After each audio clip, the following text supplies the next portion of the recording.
I'm Commander Shepard, and this is my favorite Lorecast on the Citadel. Welcome to the Mass Effect Lorecast, the podcast where we explore the vast universe of lore behind the Mass Effect games. We'll talk about all the details you may have missed, ask the hard questions, and more.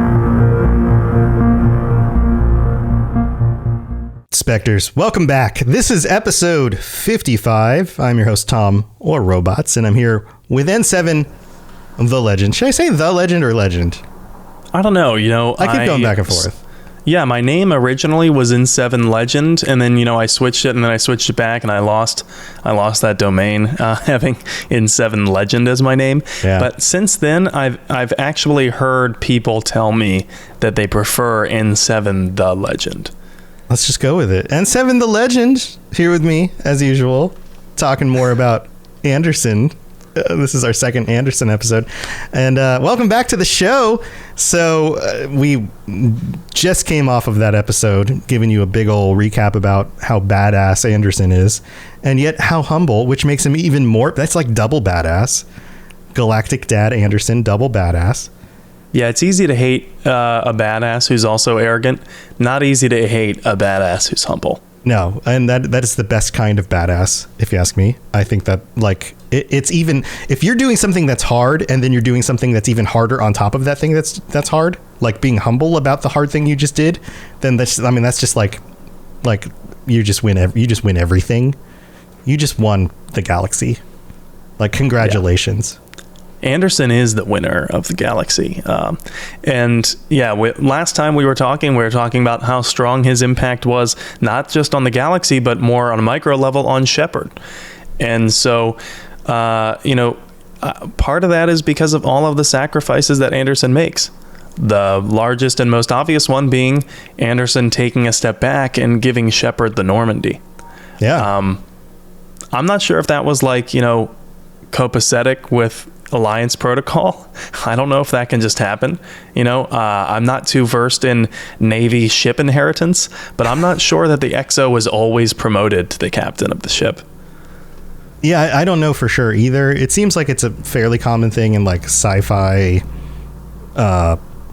space stuff. Like, seems fairly common. Right. Like when I think about Battleship Galactica. Battlestar. I was like Battle something, right? Battlestar Galactica. I always mess up with that one too. That happens in The Expanse. That's kind of a thing.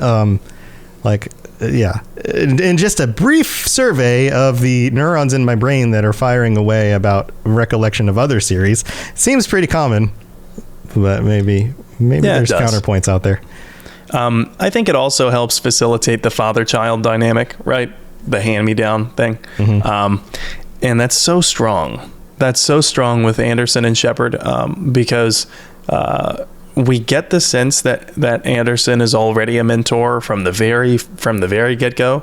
But then I think, if you remember the first mission in Eden Prime, when you're about to drop onto the planet, and Anderson has that kind of like "go get him, champ" type of speech, right? It does feel a lot more like Anderson is taking one step further than just being the captain of the ship. Like, he has a vested interest in Shepard's future. Mm-hmm. And I think that makes sense too when you realize that Anderson had basically pushed for Shepard to become a Spectre, because for Anderson, it's not like Udina. It's not a political box to check. I think Anderson really believes that Shepard should be a Spectre, because of the good that Shepard could do for the galaxy. And back in November, we had a pretty special guest comment on this. We had a pretty amazing guest on the show, and although it wasn't live, although it was pre-recorded, it was for N7 Day. So while you may have already heard it if you listened to that special episode, we're going to listen to it again because it is particularly relevant here. We just got to milk this as much as we can. We do. That's what we got to do. All right, here we go. Let's play the clip. Hey, Mass Effect Lorecast. This is Muir. Thank you for having me. Your question was about the relationship between Shepard and Anderson. And obviously, this is a very special relationship that goes beyond the relationship between a commanding officer and a subordinate, maybe even beyond the relationship between a mentor and a mentee. It's a very familial, very parental relationship, and this really hits home in Anderson's final scenes. Anderson's death scene is probably one of my favorite scenes in the entire trilogy. Jennifer Hale and I have both talked about how emotional it was, and the fact that we both had Keith David's performance in our headsets as we were recording really helps that, because let's face it, Keith David is not only one of the great voice actors of all time, one of the great actors of all time, but one of the great human voices in existence. And so getting to play that scene with him was something really special. So that's the first half of the clip. We're saving the second half for later. Yeah. So, of course, that was Mark Muir, and that is the voice of Solomon Gunn, a.k.a. Commander Shepard, a.k.a. Blasto. The list goes on. Mark Muir provides a lot of voices for Mass Effect, not the least of which is male Commander Shepard. So, a couple of points to note for what Muir had just said there. He distinguishes between the typical mentor and mentee relationships. Have you ever had a mentor like this, like Anderson? Yeah, I can think about several times during my life. When I think about the strides that I've made in my professional career and in my personal life, there are definitely individuals that have taken me under their wing at some point. And I think, I'm no freaking Commander Shepard. I'm not saving the galaxy or anything. But there were people who, in my teenage years and in my early professional career, saw potential in me and helped bring me to the next stages, where they took risks, whether that was somebody like a youth minister when I was in high school, who was like, you know what, you've only been playing guitar for 6 months, but you absolutely belong in this band with a bunch of other professional musicians. Like, I didn't know what I was doing, but he was like, no, you absolutely could do this. Get up on stage with us. And I'm like, okay, or if it was one or two professional individuals who were, a decade or two further along than I was in my professional career, who took a chance on hiring me when I only had a little bit of experience in something, but they saw something in me and were like, no, you absolutely can do this. We know you're the kind of person. And usually you describe it in a similar way here. It's like Anderson knew that Shepard was the right personality for the job. Because when you take somebody under your wing, they obviously don't have the experience yet, because they're too young to have the experience. So any good mentor is not looking for a level of experience. They're looking for the right personality.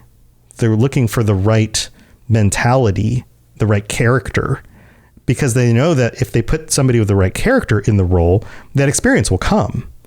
It's the character and it's the personality that's really going to take you to those places. So I think that, in my own experience, that I think that was the thing that put I happened to be in the right spot, and I happened to be the kind of person that those people were looking for, and it paid off in the long run. What about you? And do you feel like you've ever been in that kind of position? For me, I don't know if I have a story that's relatable for a lot of people, but it is my story regardless. I was not the most teachable spirit, Okay. Growing up, I think I was probably a pain in the ass to deal with.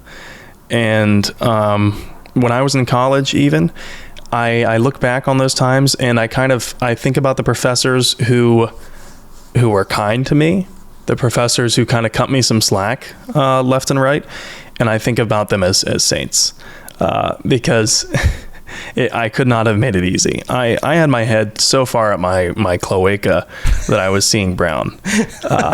Oh, okay. So and yeah. I don't think I didn't have anyone like Anderson back then. I think it could have made a lot of a difference. I had other teachers who were certainly patient and taught me a lot. But I'm also getting to the point in my life where, I'm 27 years old. So I'm just a year shy of Anderson's age when Anderson was, on the Hastings. And I think I'm getting to the age where I'm looking for that mentor. Mm-hmm. And I think I will find that mentor eventually, because there are tons of, I'm a journalist in my day job, and there are tons of journalists that I really look up to. And I'd love to be able to pick their brain about, journalism and the news and how to be a more thorough journalist and whatnot. And I guess you could say I'm still looking for my Anderson mentor. Yeah. I think attitude is so much of it. One of the things that I remember describing to people, and when I was your age, when I was 27, I went through a major change in my career. I quit the rock band I was in. I went through a divorce. I went through a lot of life changes, and I started a brand new career in a different direction. And I got into designing packaging, and I had no background in it at all. And I was hired by a guy who was the same age as me, who had a few years in designing packaging. And he hired me on the spot because he was like, you seem like a smart guy. I think I could train you how to do this. And it was part-time. And then I started that Monday. I interviewed on a Friday, and he's like, can you start on Monday? And I was doing a bunch of part-time jobs because I was touring the band, and I started on Monday. And then that just blossomed into all these other things that just went from there, like from one place to another. But it was that role became so many other things because I kept staying aware of who else I was running into.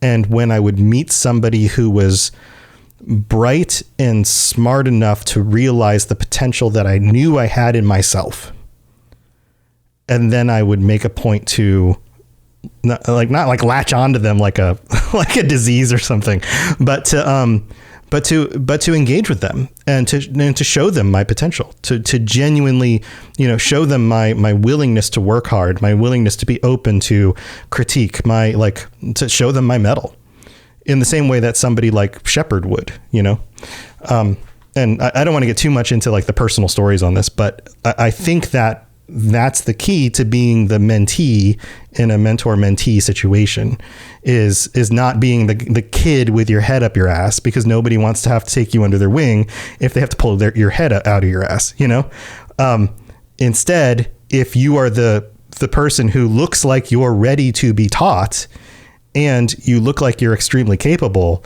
then you just need to be ready when the right mentor happens to be in the mood to take somebody under their wing, because that's just as appealing to the mentor as it is to the mentee. Oh, definitely. And I think trauma can have a maturing effect on people. And,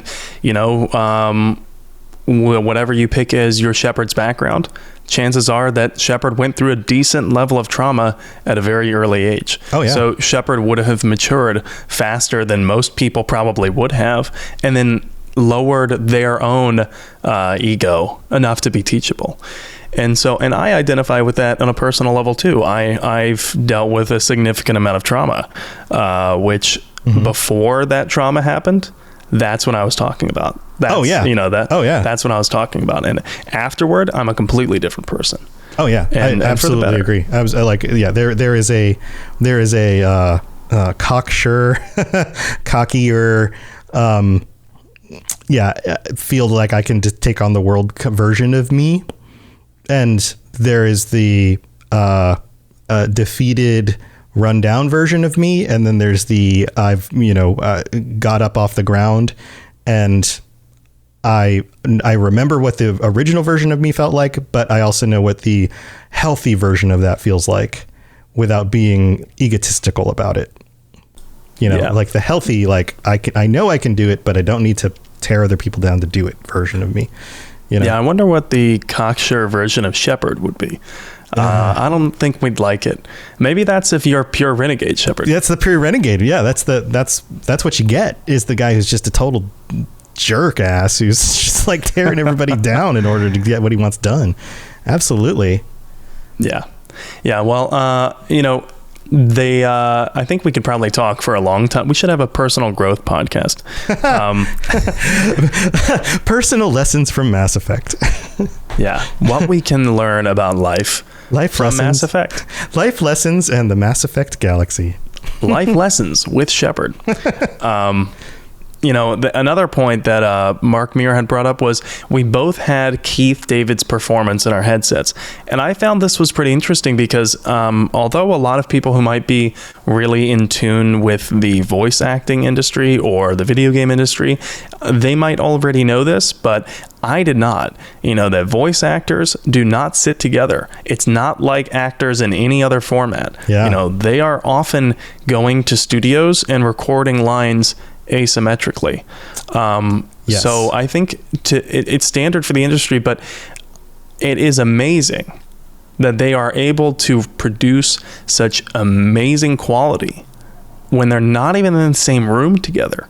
Yeah, it's almost the equivalent of like actual like body acting in front of green screens, where you kind of have to pretend the other thing's there when it's not, which means that Anderson, Keith David, was reading his lines to somebody reading Shepard's lines who wasn't one of them. It was a director or it was a other cast member who was just reading the lines to him without being a actor, which is probably even more difficult. I mean, they're probably giving it their best shot, but like, right. So that's the even creative harder. thing, it doesn't just have to kick in when you're outputting. It has to kick in when you're receiving the lines too. Right.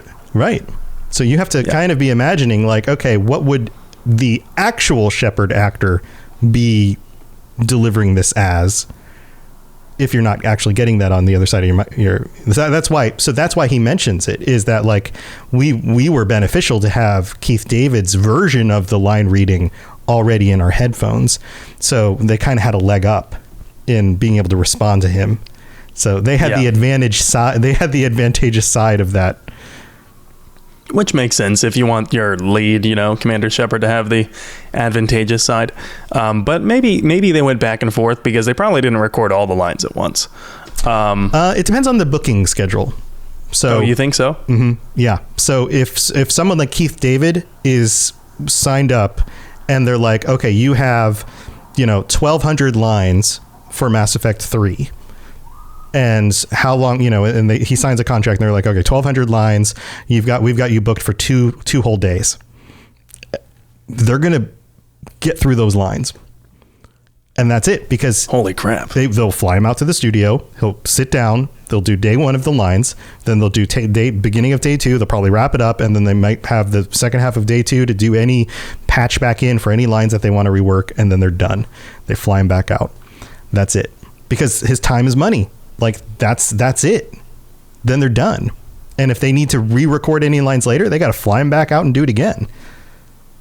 In a post-COVID world, if Keith David has a local studio or a studio at his home, he might be able to dial in some lines, and they'll do it over like Zoom call. And they can like have a director on the other side of the Zoom call, and they can feed him his lines over, the computer, and he'll record his lines that way. And then they'll basically send a gigantic wave file, like a massive wave file with all of the line readings back over the internet. Like that's something they can do today. But we're going back over 2007 a decade, like 15 years ago. No, they were flying him out to a studio to do this. I would wonder how many, wouldn't it be awesome to know if Anderson had any lines that were pre-recorded in 2007 but used in 2012 for Mass Effect 2? Maybe. Or I'm sorry, Mass Effect 3 in 2012. Maybe.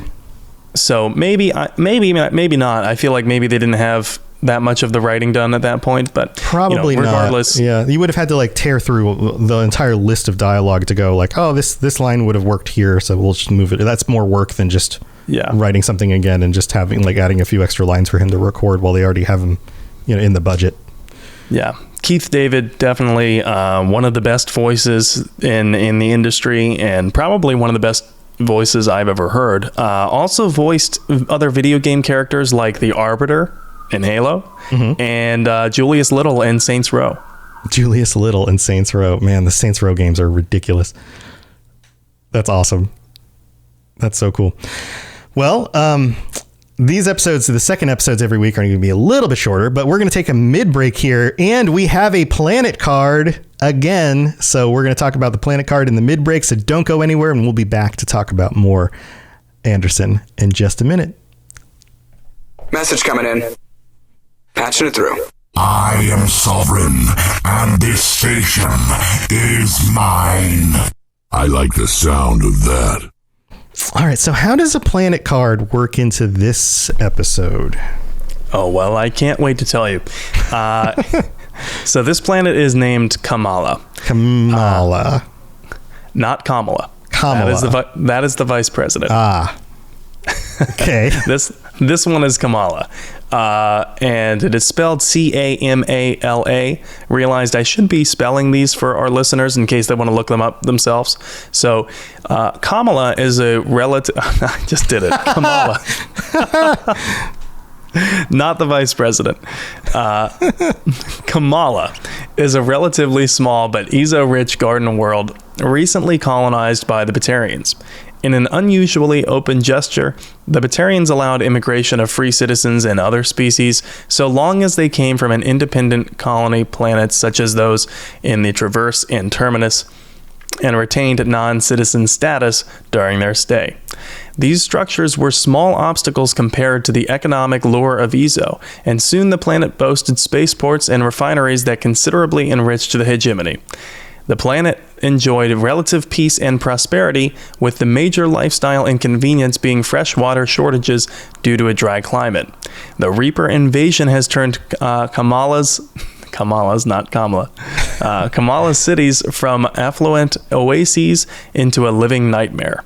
Alliance intelligence suggests that early in the Reaper invasion, a high percentage of the planet's population was captured and converted to husk creatures for future offensives. The processing camps still run night and day, and the troop transports fly legions of cannibals out every hour. For this reason, Alliance Command has put Kamala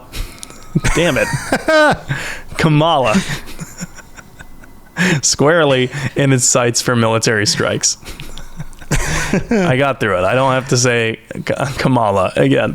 It's so funny because like every time I'm saying Kamala, it's because it's like it's burned into your brain. Yeah. Right. From my day job. Yeah.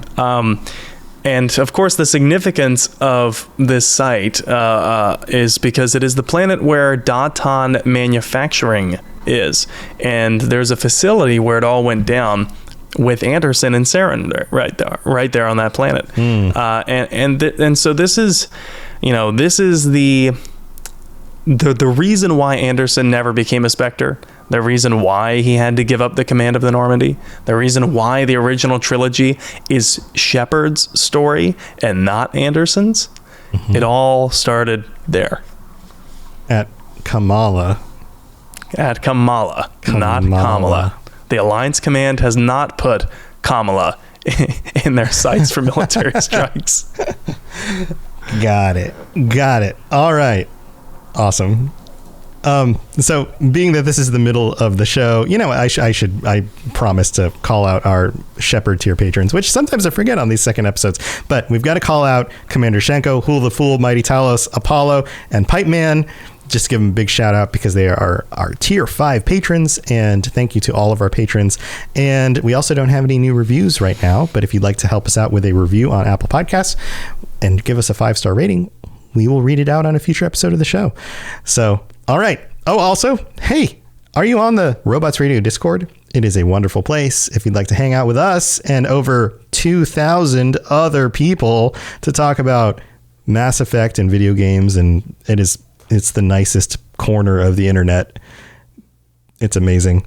But yeah, come join us. There's a link in the description of the podcast or on the website, robotsradio.net. All right, let's move on with the rest of the show. Spit it out, or are you trying to build suspense? You're so dense, sir. Obviously, I do not know as much about human relationships as I thought. All right, so that was a really cool recording from Mark Muir, and I know we've only done the first half of it, but how did you get a hold of him again? You know, it was kind of just a shot in the dark.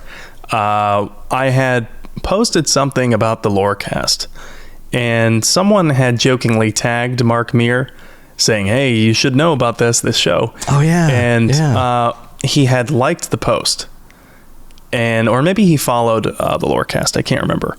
I think he followed, because in order to DM some people, they need to be following you. That's right. I think that's what happened. So I was like, you know what? He's following the Lorecast. I'm going to message him and just see if he'd like to, answer a couple questions for us for N7 Day. And he was immensely cool about it. I messaged him, he messaged back, and he was just like, hey, send your questions over and I can record something. He never asked for any payment. Like, he could have easily said, talk to my agent. Yeah. And I was afraid of that. Yeah, absolutely. But that's not what he did, like, at all. And I had heard that Mark Muir was like a nerd among nerds, that King of the nerds, one of us, the specter of the nerds, maybe. Yes, the specter of the nerds, the biotic god, Niftukal. I had heard that he was like that, but this kind of cemented it. And fast forward, he did that for us, and then we were like, hey, would you like one of the shirts from the show? And I thought it was fitting to give him the choice between the Paragon and the Renegade shirt. Right. Me giving Commander Shepard the choice. And I think everyone would like to know that Commander Shepard chose Paragon. Yes. For the shirt. Yes, he did. Yeah. So that's awesome. It's kind of backwards though, right? Like, usually we're the ones who have to make the choice, but we actually got to give him the choice. Exactly. Yeah. It was kind of funny that way. But yeah, he has the shirt now. And by the way, the only other people that have that shirt are the patrons of the show. That's true. The tier 4 patrons. If you're a tier 4 or higher and you've been a patron for more than 3 months, that's the first shirt you get. And so you and Commander Shepard share the same t-shirt. That's freaking amazing. And you and I can't have it. It's just how it goes. And I think I'd prefer it that way. Yeah, no, it's special. It's special to everybody. So that's awesome. Yeah. And, I think Mark Muir had more to say about Anderson. So let's take a listen to that second half of the clip. Unlike a lot of other fictional heroes, Shepard's relationship with their mentor is not at all antagonistic. It's very supportive, as I mentioned before, very familial. Anderson is clearly a father figure, and let's face it, the kind of father figure that we all wish we could have. It was an amazing scene, and Anderson and Shepard's relationship is one of the true gems of the Mass Effect trilogy. And I think you also had another little request, so let me just fulfill that. I'm Commander Shepard, and this is my favorite Lorecast on the Citadel. Happy N7 Day, Spectres. And I do hope you all have a very happy N7 Day. Thanks again for having me. I should go. I should go. The I should go thing was totally him. And I think we mentioned it back then, but I did ask for Mark to record the, I'm Commander Shepard and this is my favorite Lorecast. But he did the I should go thing completely on his own. So that was his personal flair. But about what he said, the relationship between Shepard and Anderson is not antagonistic. And it's interesting that he notes that. And I was thinking about that for a while. Why would he say that? Well, it could easily become antagonistic in Mass Effect 2 when Shepard shows up and it turns out that Shepard is working with Cerberus. Yeah. Yeah, especially with the background that we talked about last episode with Anderson going after Cerberus. Oh, yeah. Yeah, definitely. Anderson would have, every reason to just kind of be like, you know what? I was so hopeful about you. But here's yet another disappointment in my life, But Anderson doesn't give up hope. Not entirely. And so it's really interesting. Like you get to see just how patient of a person Anderson is when Shepard comes back. And it just so happens that Shepard's working with an avowed terrorist organization. Holy crap, right? Like how much love do you have to have for someone to still give them the time of day, even when they come back working for your mortal enemy? Well, it's a very prodigal son kind of story, if we're going biblical here. Yeah. The person who you've taken under your wing kind of goes off and does a thing that you aren't really in support of, but you kind of help him out anyway. You're there for him when he comes back. Also, he wouldn't be alive if it wasn't for Cerberus. There is that angle. There's that angle. And the heroics of Farron and Liara, who, while they were kind of doing the elusive man's bidding, they did manage to snag Shepard's remains from the collectors. So there's that. So again, it's a team effort. But but again, Anderson could have easily written off Shepard and said, he could have easily said, how do I know that you're actually Shepard? Cerberus revived you? Are you even human anymore? Yeah. Right. How much Reaper tech do you have in you, Shepard? Right. Which is a lot. And it's interesting too that Muir says that it's definitely one of the gems of the Mass Effect original trilogy. And I was thinking, why would he say that? Personally, I think it humanizes the experience.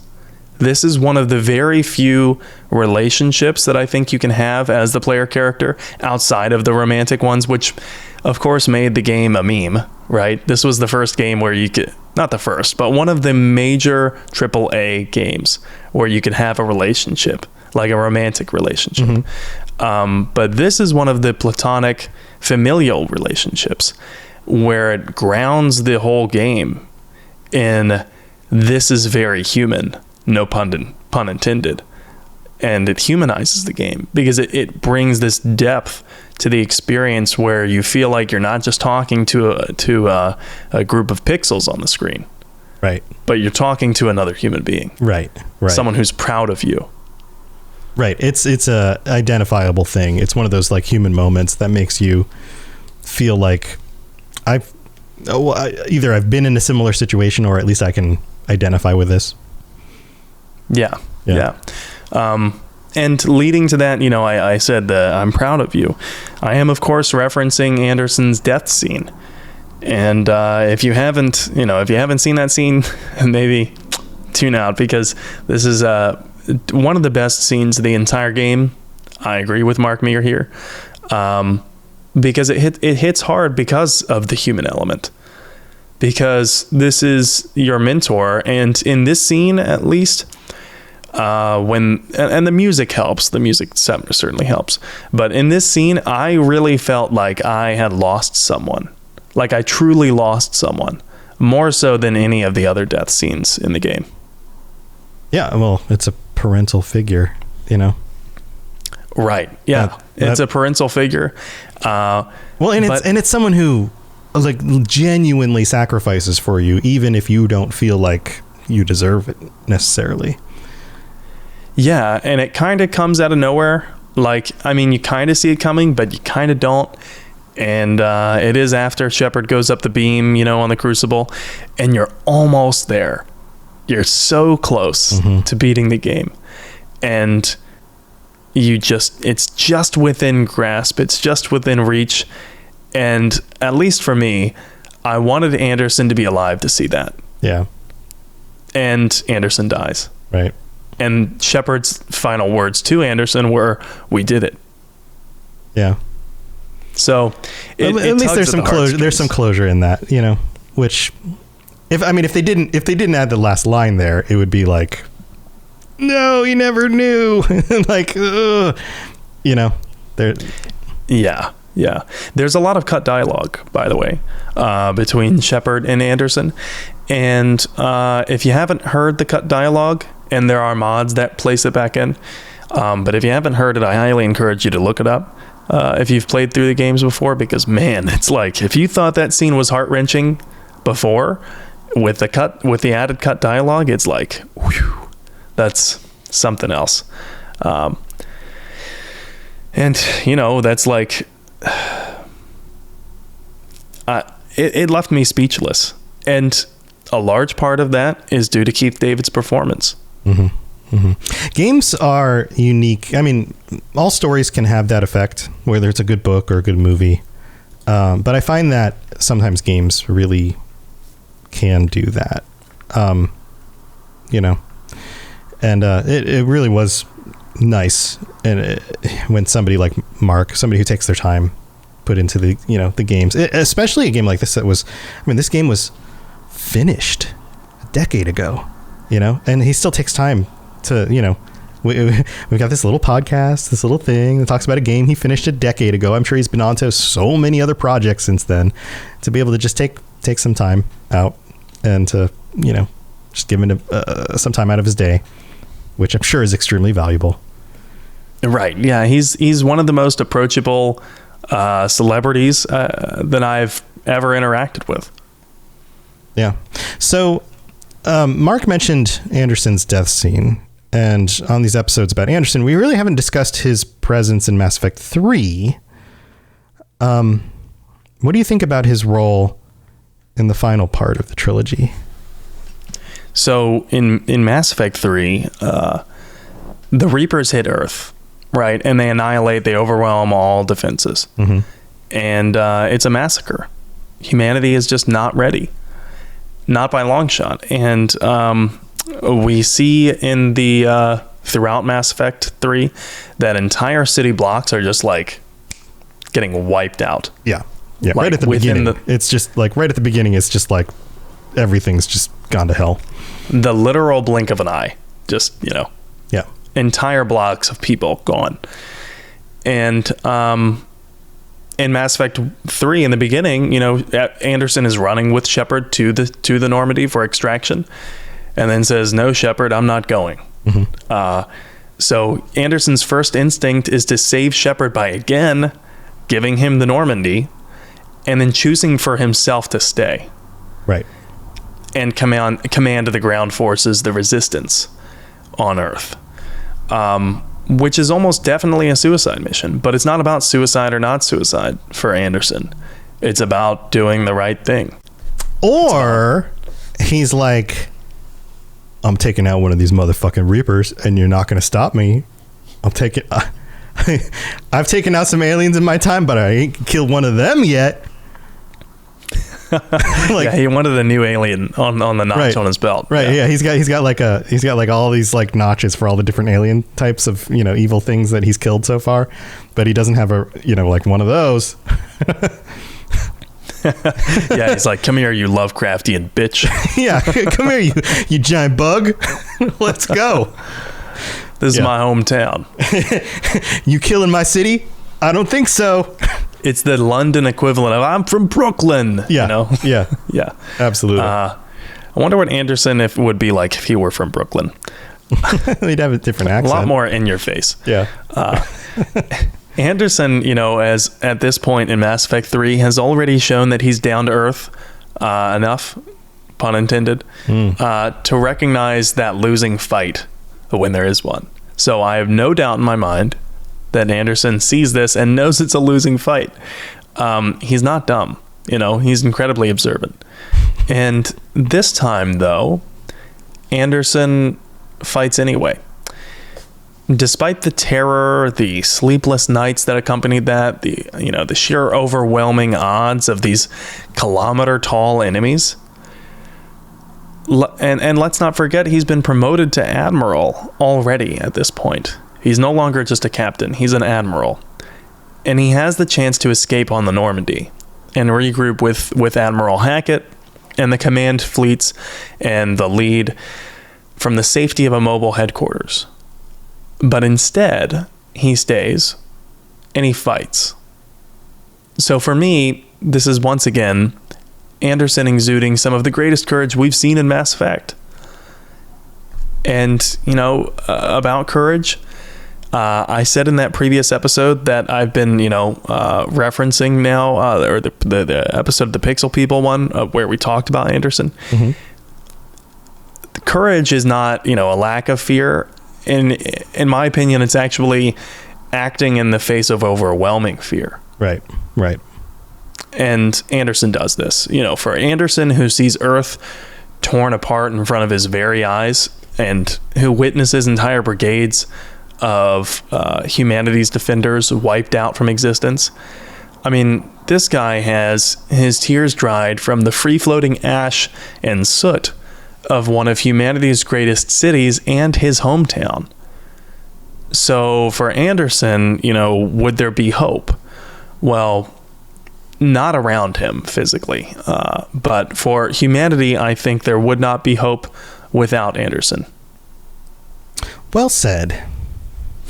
Here. So, here. Here, I'll raise my glass. Raise your glass. Yeah, I've got a toast to Anderson. I've got a cowboy cup. I don't know. I have a Yellowstone National Park mug. Yeah, I don't know how Anderson would feel about a cowboy cup. So I mentioned earlier in the episode, I used to design packaging. Well, this was from one of the jobs that I did over, 15 years ago. We got a bunch of these cups in, and I had to design boxes for the cups. And they were samples. They're all like malformed in some way. I mean, it totally works. It's not like it leaks or anything. And so they just let us keep the cups. And so I distributed the cups out to all the factory workers after I, used the cups to size the boxes and stuff. And so I handed them. I was like, "Hey, come get the cups, everybody!" So everyone picked the cups, and there were some that were left, including this one, which has a cowboy on it. And I was like, "Cowboy cup is mine. Taking this one." Cowboy Anderson. So now I have a cowboy cup. So every so often you'll see the cowboy cup on stream. This one's going to the grave with me. Bury me with my cowboy cup. I see a couple of quotes here. People have been quoting Anderson in chat. And Day They Laid in chat here says, "Feels like years since I could just sit down." And I'm not sure if that's the line. It could be since years since I just sat down. But regardless, it illustrates the same point from Anderson. Anderson says that right as he's dying. And that is like such an amazing quote, for Anderson, because he has given it his all for so long that it feels like years since he just sat down. Or hemorrhoids. Or he's just been avoiding hemorrhoids. Sorry, that's just the first thing that popped in my head when you read the quote. That's why I had to snicker a little bit. But yeah, no, I get the sentimental version of that. Yeah. Sorry. I don't think Anderson had hemorrhoids. Everyone's like, "That's it. I'm done with the show. Tom is a jerk." Farewell. Farewell. Good day, sir. 1-star review. You get nothing. Good day, sir. That's another great actor. Yeah. Unsubscribed. Hemorrhoids my ass. Exactly. Hemorrhoids your ass. So that's going to be it for our second Anderson episode. Where are we going next week? Yeah, so I think, following this pattern of the very first people we see in the opening of Mass Effect 1, we should probably talk about the different backgrounds that Shepard can have. And we should talk about the psych profiles and how things are different depending on which you choose. I know there's a ton of people that they play a lot of playthroughs, but they end up choosing the same thing over and over again. Mm-hmm. So you might learn something. I often forget which one I pick. Yeah. Yep. There's that too. Yeah. Sometimes I'm just like, which one did I pick last time? By the time I get to my next play, I'm like, I don't even remember. So yeah, and there's totally different permutations of what can happen in the games depending on what you choose. Yeah. Cool. That'll be awesome. I'm looking forward to it. What else do you have going on? Well, I'm streaming Mass Effect every Saturday for Sassy Shepard Saturdays. I am continuing my first Fem Shep playthrough. Mm-hmm. I'm in Mass Effect 2 now, which I've unlocked a bunch of new cool mods. And a lot of new armor, a lot of new weapons, love it. And a lot of quality of life upgrades. Like, for example, you can skip the mini games in Mass Effect 2. Oh. And you can get unlimited sprint. Yes. So that's lots of that's cool a necessary one. That one's real good. And this one, which you might be interested in, Mm-hmm. no matter what class you pick, you can use any weapon in Mass Effect 2. That's kind of nice too. Yep. That's kind of nice too. So, yeah, I'm streaming that Saturdays. That's in the evenings, and I'm streaming on Mondays and Thursdays as well. You can find me at N7 The Legend on Twitch, and that same handle on Twitter, pretty much any other social media.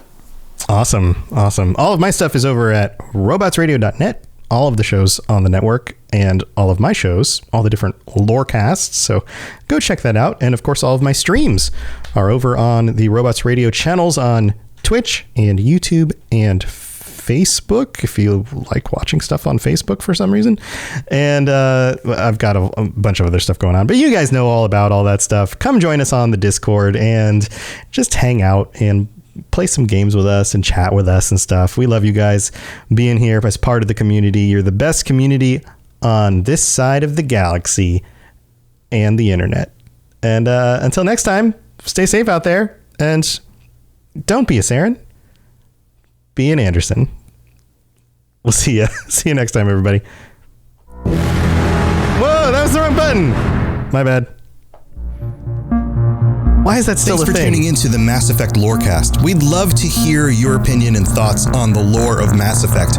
Reach out to us on Twitter at Mass Effect Cast, or check out the Robots Radio Discord.